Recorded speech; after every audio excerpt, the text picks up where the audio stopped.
today was just I was holding that firefly. I was like really just enjoying, like savoring the moment. It's not the minutes, it's the Mm, moments. Yeah. That's what's going on for me today. It's not the minutes, it's the moments. That's what I'm gonna vibe with yeah, today. hopefully How are you? everyone else is doing well. I am savoring the moment as well. Very cool. And for all you listeners that are listening on the listening devices of podcasting, please do, in your free spare moments, pop over to the YouTube channel so you can see Rudo's amazing necklace. Mm, And the fact that I forgot my webcam today, but I'm using some other cam and it's working. It's just this big wide angle so you can see me in indeed. the room. Thank you But for commenting on my yes, priestess necklace. it's Yes, it's amazing. from Mexico. I think Oaxaca, but I might just think that all cool things that are handmade are from Oaxaca because I'm obsessed. But um, there is something about, like what we do with our pre-show ritual and, placing something kind of ceremonial on you. There's these things that we do ritualistically that transcend the normalcy and normal boundaries of social perception. And I just want to take a moment, take a beat to just recognize the power of our mindset and how just little things can get us into that ritual space and be so powerful, whether it's like to get you across the finish line or to get you through a tough day or to prep you for a more powerful you. There's something so miraculous about belief and mindset and placing that within a ritual. So good. Tell me more, Rudo. I want to know. Could you share one of yours? One of mine is when I put on a necklace like this, I feel like more parts of me are with me. Um, there's I've always kind of enjoyed the idea of like layers and masks that we carry and that we exist in. And by kind of dressing in really artistic and colorful ways, I feel like I am placing myself more into myself. Yeah, it feels like, like an enhancement that feels more authentic to who I wanna be and who I wanna show up to be, and therefore, whether it's the belief that comes first or the experiences that I've had when I have really taken time to dress up for the moment, whatever it is, it's synthesized, and I become, like, more powerful and more, in my own skin. And, it's just fact at this point. Yeah, I love that. I love that it's a ritual. Like, I love that you can become more of yourself by adding things on and expressing Yeah. yourself. And it just makes me want to, I guess it's, like, what actors do, right? When they get into that costume or they get into that prosthetic or they get into that physicality of the role, they they become more of that person. You're, like, more yeah, it reminds me of, I'm just grabbing something with my foot so the camera doesn't go wild. Um, Reminds me of getting ready for like a working day or mm, something. And I remember reading in a book, it said, "How do you dress when you're focused?" And so for a long time, I was all about like the dress shirt, and like friends that I work with can attest to this. Like I always came in like super prepped up, like always in the dress shirt, always dressed up for work. Even I wore a tie sometimes, and and that was just from childhood. I always just had that perception that people wearing shirts and ties, like they're really focused and getting business done and super professional. And now, oh, I'm so thankful that I can actually have this beautiful beard and come in cash and wear sneakers and do the same amazing focused work. mm. It is, I've changed that for myself. I've changed the ritual going, actually, I'm the really cool, um, self fulfilled, awesome dude that comes in with the big beard and all chilled out, and can do the same work and focused, and I'm respected. I always had this hidden fear that if I wasn't wearing dress clothes, I wouldn't be respected. And um, so that was a bit of a funny thing that I had organized for Totally. myself. But it goes both ways, It doesn't it? does. Like, when I wear Mm. this necklace, I am saying, "Look at me. Take me seriously." But I guess the reverse of that is, what if I don't feel like being a spectacle? Then I got to really think about whether this is the appropriate necklace. Hmm. Very good. I was listening to a talk this morning at my Toastmasters, uh, and the talk was on the Pygmalion effect. Are you familiar with that? So it's basically what we're talking about. It's that, and it's what we talked about in the last episode, where we kind of live up to our Oh, expectations or like live down to them yes. as well. Okay. Yeah. Wow. Yeah. Wow. So So many yeah, feelings about that. tell me some that came to you Well, just now. finish your thought first. I hate to overstep. Okay. No, no. I just wanted to open that box because it was so much fun exploring that last time where I talked about my father saying, "Hey, you're going Mm. to university." I lived up to that.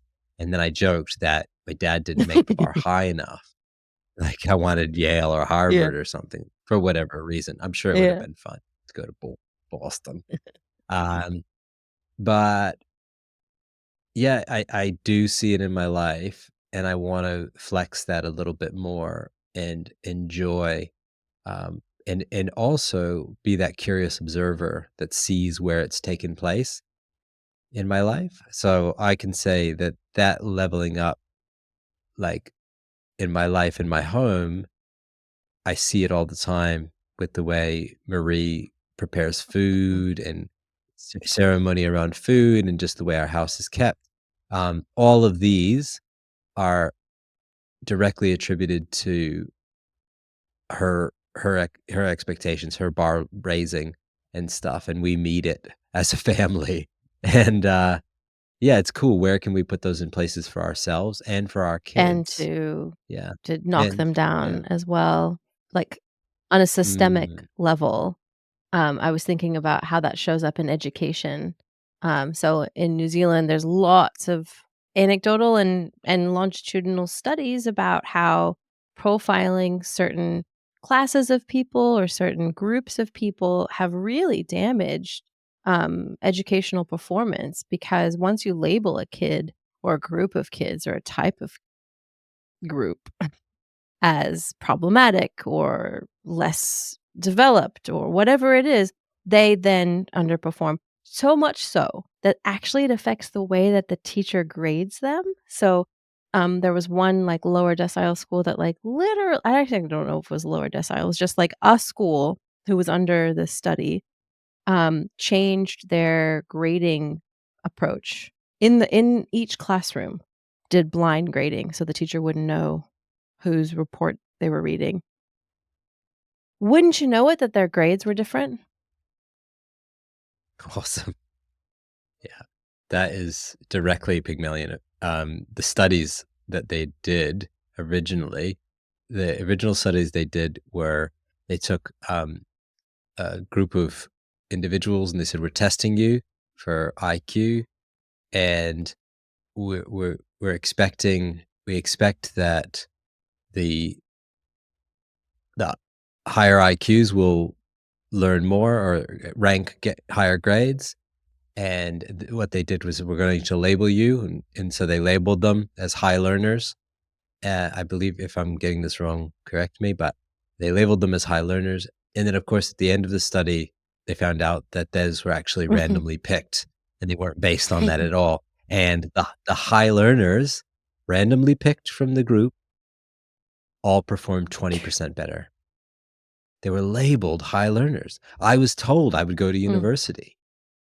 It is, and there was also ones I had to mhm. fight. I'm dyslexic. I was in the learning disabled class. I was, you know, all sorts, all these different little Yeah. expectations.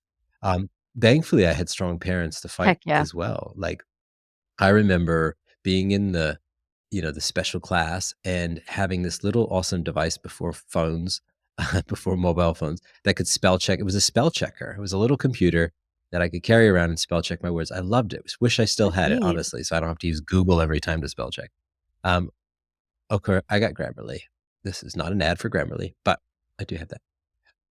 And the English teacher wanted to allow me to use it during this, like, some kind of, like, I think it was even like a spelling test, not a spelling test, it couldn't have been a spelling test, but my dad fought pretty hard to say, "No, like, Keith can figure that out.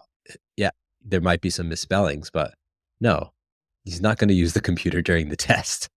And so, yeah, it Mm, was cool. That was real wow. good to have strong parents. Good to have strong parents. Powerful stuff. Yeah, the sense of belief. Ooh. Wow. This is good. Um, yeah, I'm just feeling a bit, like having a bit of fun today and just, not at your expense, Rudo, but just throwing you in the deep end and wondering if there's like, a gift that you wanna give the audience today. Maybe it's, an impromptu meditation that we can just dabble in the middle of this, right, this episode here, and just share some of your gift with our beautiful audience and listeners. Anywhere you wanna go, would you be interested in I accepting that love that invitation? invitation. Oh. Oh, yeah. Okay. Cool. Alright. Get ready, y'all, get Yeah, ready. if you're not into mindfulness stuff, feel free to just kind of let the sound of my voice be the thing that does it for you. But, if you're into this, get yourself into kind of a position that lets your feet be really firmly on the ground, and you're aware of, like, your sit bones on whatever surface you're on, and you're aware that your back is nice and straight, and you're aware that your breathing is soft and your belly is soft, and you're just kind of settling into the moment, settling into, um, some physical sensations, being aware of how you're feeling in your body. No judgment, no need to change, just tuning inward. Start focusing on the natural rhythm of your breath, how it feels to inhale, noticing the flow of air in and out of your mouth or nose. And with that, becoming more calm, more peaceful, and more relaxed.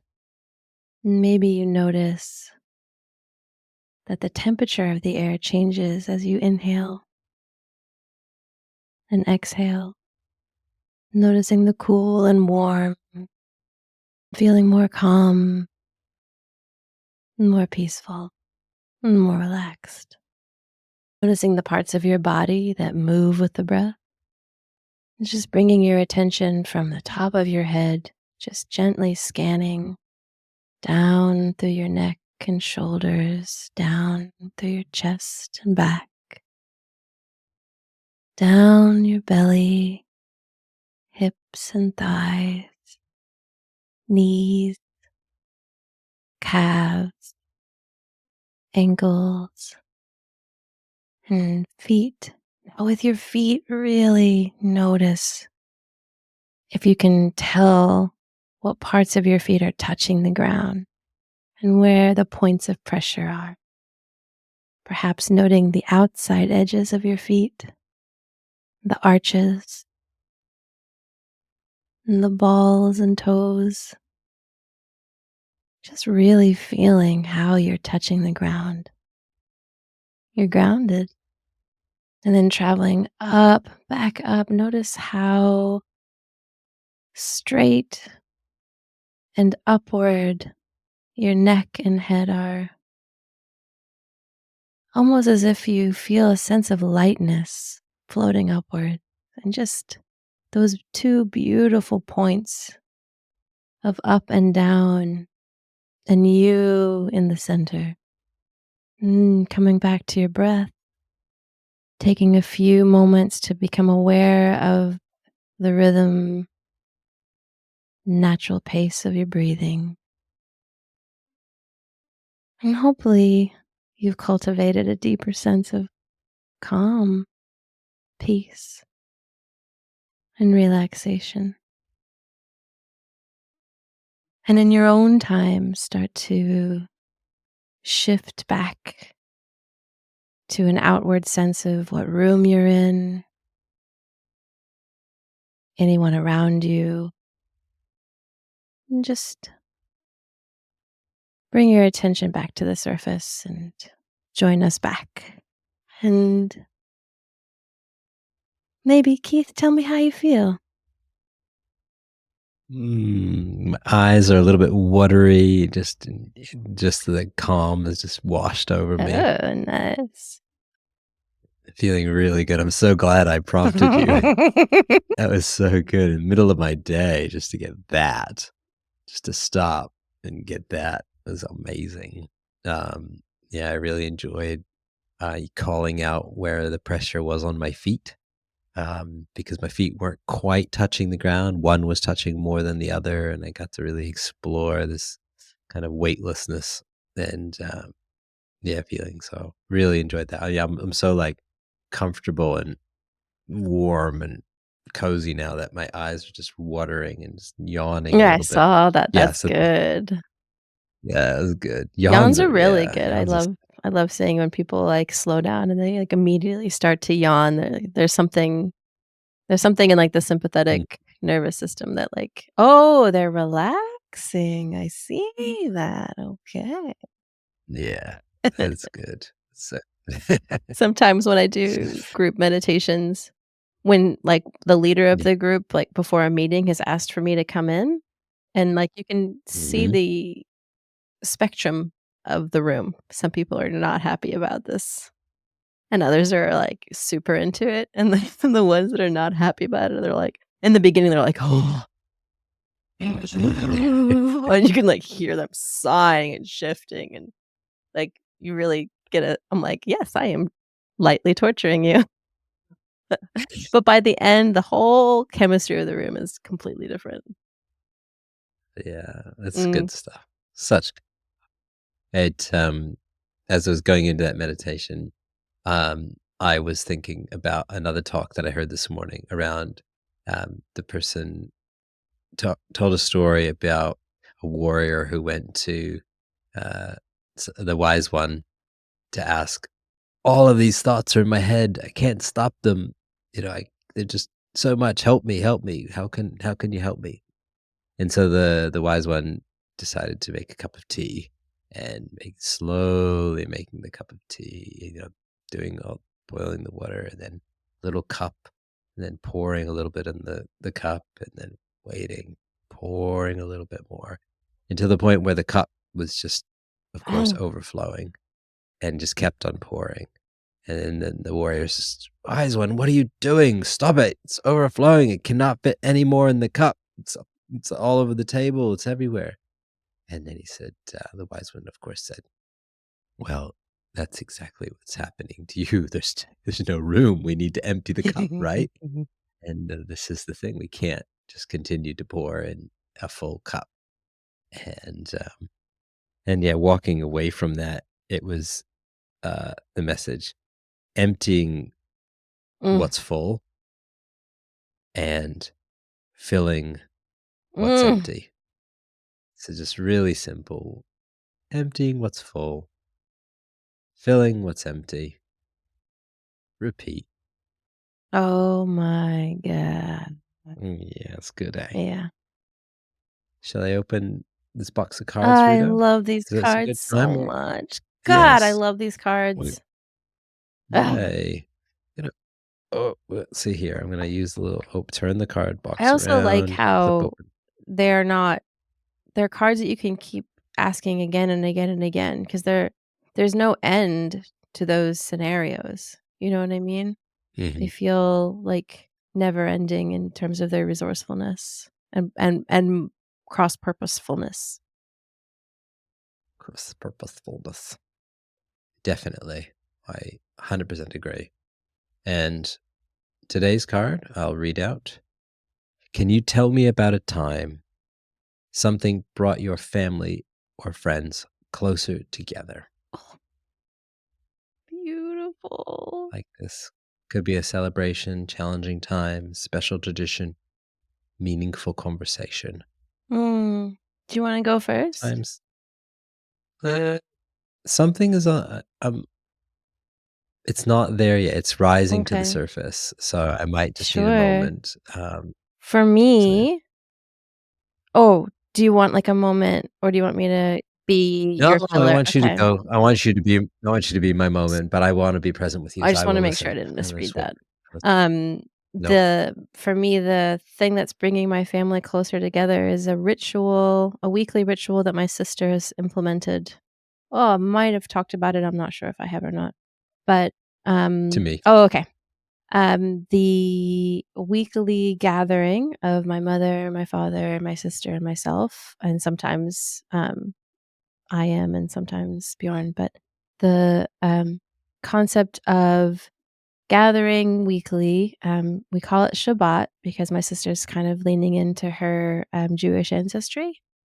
She wasn't raised Jewish, but she's really leaning into it to better understand the climate and culture and context that we live in now, but, also just to kind of become closer to me and my dad because we kind of were more down the Judaism path, and so as part of her thing, she was like, "I wanna have Shabbat, like, Friday night, where we're just together," and, like, we've done it where we've, like, said the Brocha and done, um, challah and things like that, but really, it's not even just the traditional senses, we don't necessarily do that, but what we do is ask a more spiritual-based question of ourselves.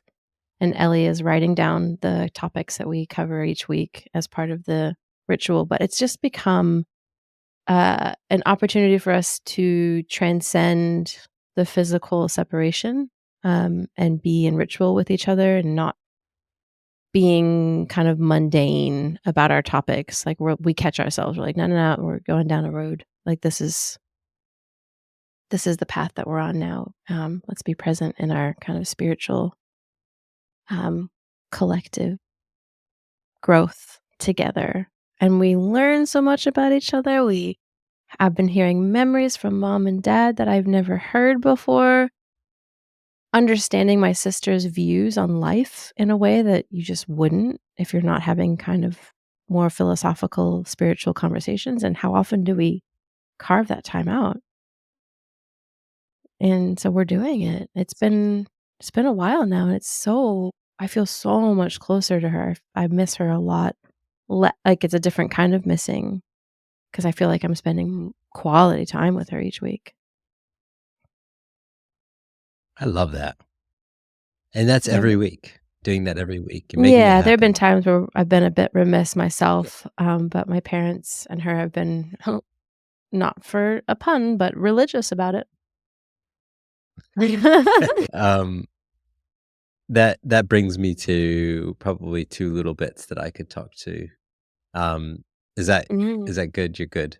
And, um, yeah, I think one is the importance of, like, making making it happen, like, those times, those moments. And for me, um, I'll name a few of them that I've decided that are so important to me, and I'm gonna work really hard, diligently to make sure it happens. And here they are. I'll start with my mother-in-law. So I call Merle every day, Monday through Friday, around 10 o'clock in the morning. And we have a short conversation where we connect. We talk about we check in with each other, and we usually talk about the weather and talk about a walk. And then we share our love for each other. And that's it. It's a very wow. short conversation. It takes about a minute to 2 minutes. And it does not get old. And and honestly, I just feel so much better about our connection. I feel like yeah, it's where I want to be in that Mm, relationship. And then number two, I'll jump to is my cousin Brian, which we've been out of touch since I was like last time we actually hung out together was when we were 16, and we were driving this big old sedan DeVille Cadillac. It was my car. It was black. It was huge. It had a big 455 Oldsmobile engine in it. It was grunty, and I think I had it like yeah, I don't know. I was in a different space, but the last time I talked to him, he's like, "Yeah, you've changed a lot, Keith. You've come a long way." Thanks, Brian. And what I love, that's happened is that we finally got in touch a couple months back, and I said, "Brian, like, this needs to be regular. Like, let's like, can we set up, like, a monthly time?" Brian said, "No, let's do it weekly. I'll see you next week." And so we've gone from like 0 to getting to get in touch every week. And Brian is just what's really cool is that I love when people have your DNA. Mhm. Like Brian's got my DNA. We share the DNA. So we've got like similar physical like the way the universe, deals with us is very similar.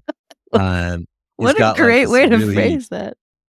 he's got a really beautiful voice to listen Oh. to. Oh. He's com he's really yeah, really Oh, should we compassionate. Yeah, invite we should Brian, the y yeah, silver-voiced Brian yeah, I onto think the yeah, show? yes, yes, I think Brian should be on the show. Here's the invitation, Brian. We want you on the show, and, are you ready, willing?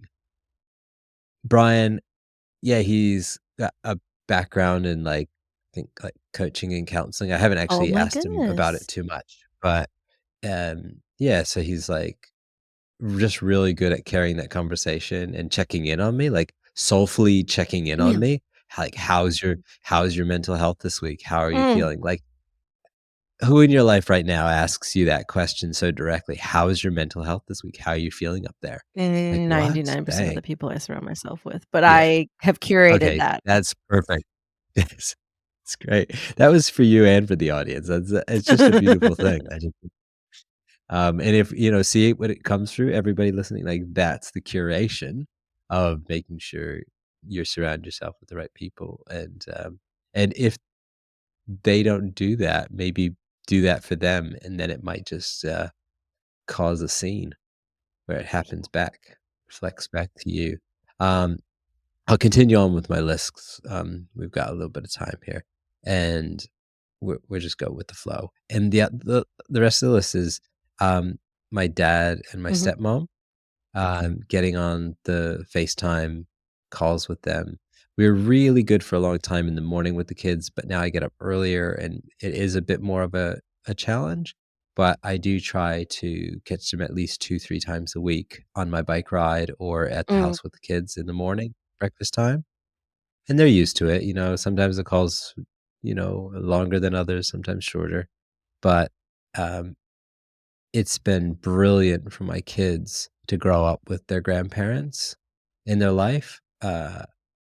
It doesn't and I think a lot of people listening that have this situation could attest to how important video chat has become in our world. And then, yeah, then of course my mom, Grandma B, getting in touch with her again on my bike rides to work. I often FaceTime or chat with my family, and then if we could just get my brother Kevin, if you're listening, um, yeah, that's right, Kevin and Keith. Um, we need more consistency in our chats. That's all I'm saying. Just leaving it there. Got to bring in a rhythm because rhythms are good.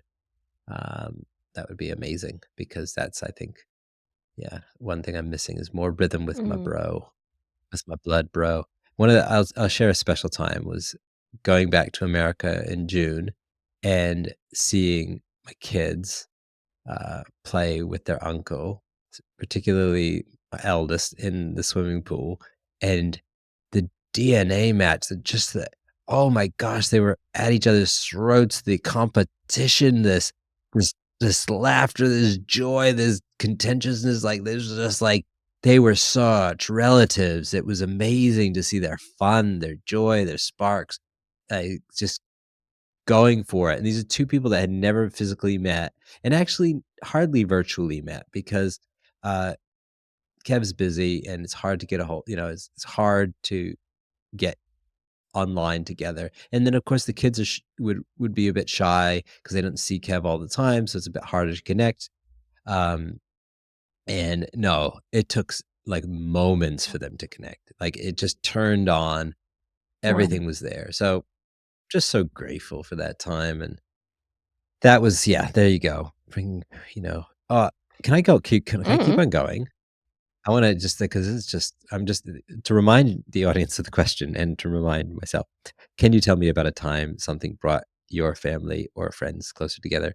I just want to go on a friend one, and that was when I went back to America. So just for a visit this past June in 24, and was able to connect with some amazing people from my first year in Mm. university, basically the theater group. Oh.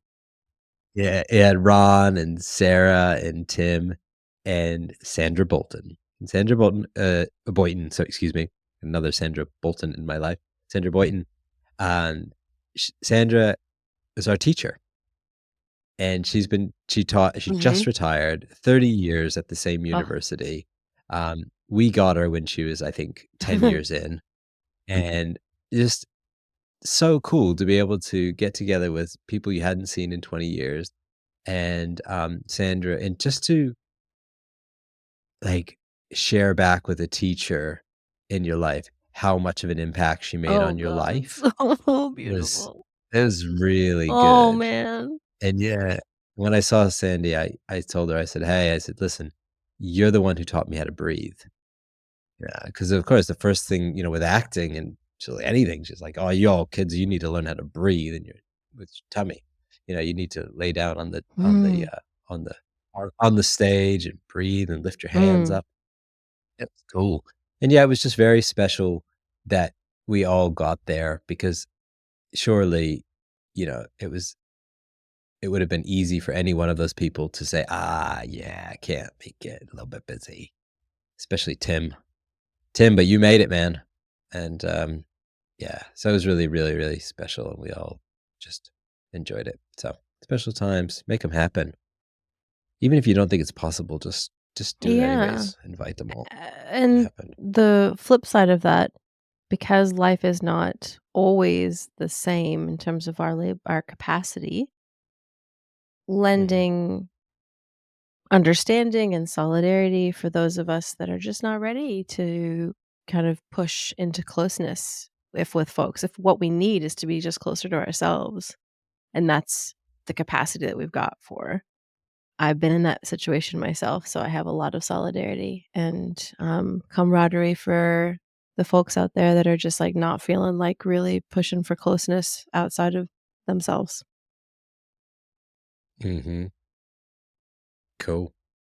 Dig it. Totally dig it. Now, where are we at, Rudo? What's next?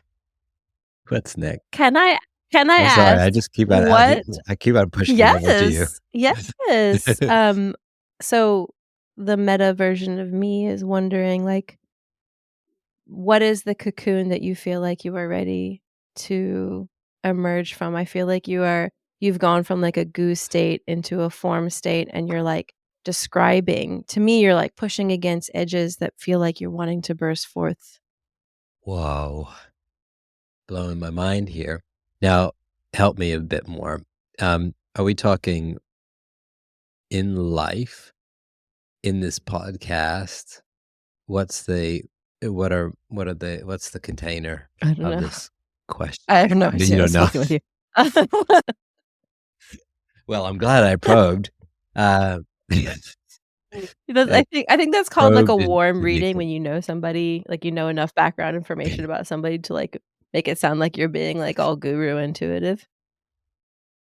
that was epic. Well, I'm just gonna go with that guru intuitive, and now I just dive into the e the emptiness and fullness of your Mhm. question. Did you know how much light is in the dark? Because it absorbs all the light. Mm. All of that. Isn't that I love that. I don't know if I said that a couple episodes ago, but yeah, it hit me profoundly in something I was reading. It was talking about this black stone and how the black stone had so much light because it absorbs it Ooh, all. So although it was black, it just ooh. wow. But that cocoon is this safe place that I've been. And yeah, I feel like as a part of my accountability journey, being with this podcast, talking about what I'm doing in life and sharing that on a weekly basis. So I'll share it here again. Just my work on my play of my new happy, me sharing my story of happiness and joy with others on stage. Oh, can't wait. It's just the excitement is just in my spine to be able to. Ah, right now, if you're watching the YouTube, I'm going to pick up the microphone. It's about getting on stage and whoa, dropping your audio interface and hoping things still Sounds good. work. Okay. Okay, it sounds good. So, yeah, I'm super stoked about living this Mm, dream, about this dream that I've quietly had for 20 years, which 25 years, 26 years. Um, and that was this quiet dream because I came off of stage in my 20s when I was doing theater. Now I'm just gonna go oop, taking the mic in the hand because things have fallen apart. And came off of stage in my 20s and said, I'm not doing theater anymore. Not doing it. I'm walking away. I'm going to because I wanted to share my stories. I wanted to share motivational things. I wanted to inspire others. And I thought, as the story goes, I thought, okay, well, I'll go and I'll become a mhm. entrepreneur and I will be just mega successful and mega rich, even though rich, like wealth, financial wealth wasn't necessarily something that I felt like I needed to have. But I thought, no, I'll get it, have it, and then I'll be allowed to get up on stage and share and Oh my inspire god. others. Yeah, this was I'm my gonna whole leave like the journey stage that I so set that out I from. can then return to the stage. Yes, I'm gonna leave the stage so that I can earn it and be on the stage. Yeah, really well done, Keith. Yeah, single hand clapping. Yeah, that that was well done, wasn't It's it? And fascinating. but then I quietly, over the years, like, almost like with an almost sense of guilt, thought, "Oh, I'd really just love to get on the stage and do it, perform." Like, there's a performance element about being who I am. Like, I love entertaining. I love to, to use my voice, to use all that I can to share with others. And yeah, I always dreamed about a play of something, just yeah, talking about life, but and never knew where to start. So this cocoon, these walls that are slowly getting thinner and thinner, and I'm seeing Mm, out them, is me having this framework for this play, this like quiet.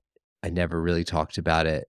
Desire to mm. perform again, and going, oh my god, I think I'm gonna be a butterfly, and I'm gonna keep on doing it. Like I already have this feeling. Like one play, okay, two play, hell yeah.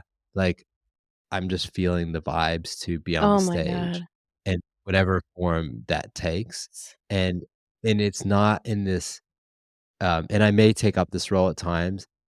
It's not in this like boring motivational speaker role where it's just dude with microphone telling you stuff with some PowerPoint. Like it's not that it might be. I might jump in and do that sometimes because there's still a place for that. Hell yeah. And definitely a place for Hell yeah. facilitation and working with others and group facilitation. Yeah, totally. Mhm. Count me in. Give me a call. Sign me up. I this that place is cool, but this stage presence, this creation, this entertainment factor just lights Oh, me up. man. So I'm going to do the things that excite me, Yeah. right? Like you gotta go towards if you're, you know, what are fireflies doing anyways? Are they, like, trying to head to the brightest thing? Are they, like, going for the moon? Are they going for, like I know that some little creatures that fly, They're they're, like, heading blinking to towards the be sun. seen. They're blinking to be seen. Okay, I cool. don't think you're going on Yeah. stage to attract your mate, but Oh, right, right, I right. do Indeed. think Yeah.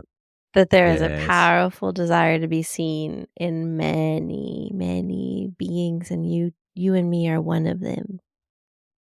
Yeah, we're definitely blinkers. Blinking, blinking. Yeah. Um, yep. But, yeah, it does I have attracted the perfect mate, and, that's a lovely thing too, like, I love that I told Marie this morning, I woke up and I'm like, "I wanna write you poetry today, I hope you like it," and she said, "I love it," "Whatever poetry you write," and Oh, that meant a lot to me, 'cause I can be pretty cheesy, and, you know, Marie's definitely not as cheesy as I am, so sometimes she just has to handle yep, some cheese, but she's down for the excellent. blinking firefly that I Oh, am. Keith, there's something to the hearing of how much acting and stage work brings you joy, and kind of, like, coming back full circle to go, like, "Actually, the art for art's sake, this brings me joy." I don't have to have earned it. I don't have any need to prove my chops. In fact, this group of people are telling me that they're willing to workshop those things with me. So I'm literally just showing up in the place that brings me joy because it's my life. I govern it. Yeah. 100%. Yay. Oh, feels so good. Feels so good to hear it reflected. Yeah. Congratulations on your soon to be emergence into your stage butterfly. Thank you. See, I brought it all around to the fact that I'm brilliant because I warm read you, and now it looks like I am a guru, doesn't it? So guru. Um, One thing I wanna touch on Mhm, right now is just to wrap up the show and not and we'll whip this into a positive note. Um, but it doesn't the what I'm trying to get at, Keith, just spit it out, is that you and I, Rudo, we are very positive people. mhm, And but I'd say to justify, we do go mhm. deep. We do talk about vulnerable little I think what people are hearing is our mindset. It's not necessarily that I'm always recounting how great things are. Um, I am coming from a place of gratitude, so I am fully capable of saying, like, for instance, the story about how wonderful it is that my sister instilled these weekly Shabbat. The flip side of that is that it's utterly painful to be separated from her. It's a wound to be and anybody who comes from another land into a new land and has to leave their people behind will completely understand how painful, that the separation is. But I think I'm geared towards what can I do to tend to those wounds? What can I do to tend to the relationship so that it's not just like a torn off piece of fabric? We're stitching our connection. And so I think to add to your concept around how we might show up or how we might seem to appear for people, that comes with a deep cultivation of the mindset that I was referring to at the open of the show. It's how can I work with what's happening to me for my own betterment and the betterment of those around me if I'm, trying to like show the best behavior for, those that are younger than me. I'm trying to role model, right? But it comes from like a that's my constitution. I'm a positive personality. I'm a silver linings personality, but it also comes from like gearing philosophy towards what can I do with this? I'm not a prostate on bended knee screaming up to the sky or raging kind of person. I'm going to do something with it. It's going to be fuel towards building something. I'm a builder. Cuz I think you're referring to like toxic positivity, right? Like only high vibes here. It's fun. Thank you. Agree. What would we be? Thank you. See you next week.